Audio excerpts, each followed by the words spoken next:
Have you ever stopped to really think about who you are? Not your job, not your name, not even just your being a human, but you. There's a powerful ancient story, recounted in the teachings of Buddhism, that starts with this very question. Imagine a young, ambitious reporter at an airport, eager to get his next big story. He spots a serene-looking Buddhist monk and approaches him with a question about the world's biggest problem, perhaps global warming or world hunger, or maybe corruption. But the monk, instead of answering, turns the question back on the reporter. "Who are you?" he asks gently. The reporter confidently replies, "I'm a reporter." "No, that is your profession," the monk counters. "Who are you?" The exchange continues with the reporter offering his name, John Smith, only to be told that's just his name. He tries again. "I'm a human being," but the monk patiently explains that is merely his species. This continues until the frustrated reporter finally admits, All right, it appears I don't know who I am." To this, the monk simply replies, "This is the world's biggest problem." This seemingly simple anecdote sets the stage for one of Buddhism's most profound and, frankly, mind-bending teachings, the concept of no-self, or anatta in Pali. This idea, which the Buddha himself explored on his path to enlightenment, suggests that what we conventionally think of as a permanent, unchanging self simply doesn't exist. Now, this isn't to say that we are nothing or that we don't exist. The Buddha wasn't proposing nihilism. Instead, he delved deep into the nature of our experience through intense mental training and meditation.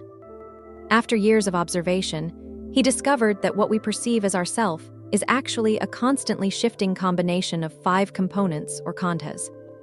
Think of them as the building blocks of our subjective reality.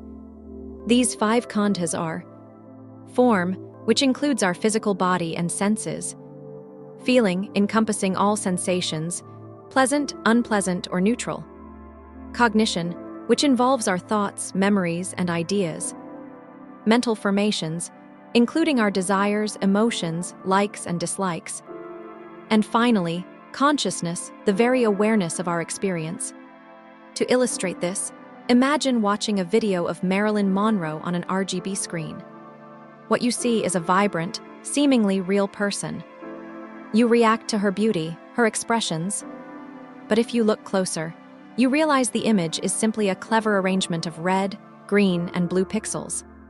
There is no actual Marilyn Monroe on that screen. It's a trick of the light. Similarly, the Buddha argued that our feeling of I is like this illusion. It appears real because of the intricate interplay of the 5 khandhas.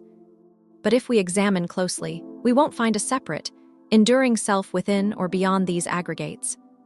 Who is the owner of the body? Who is feeling the feelings? Who is thinking the thoughts?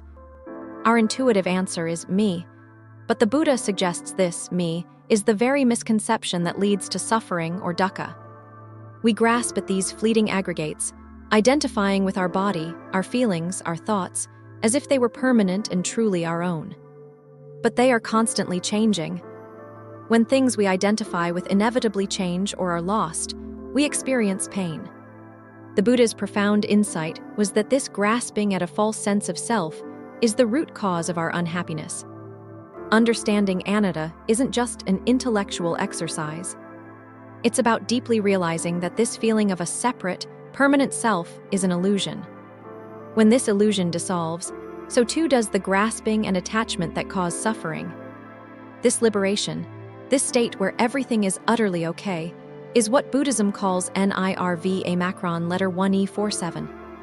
The Buddha didn't offer a theory of no self, but rather a path to seeing reality as it truly is.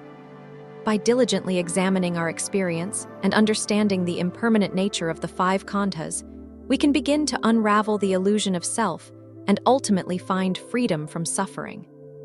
It's a radical idea, one that requires more than just listening to a podcast. But perhaps, like the reporter at the airport, simply asking yourself, "Who am I?" is the first step on a journey towards profound understanding. Thank you for joining us on this exploration of the Buddha's teaching on no self. We encourage you to delve deeper into this fascinating concept and consider its implications for your own life.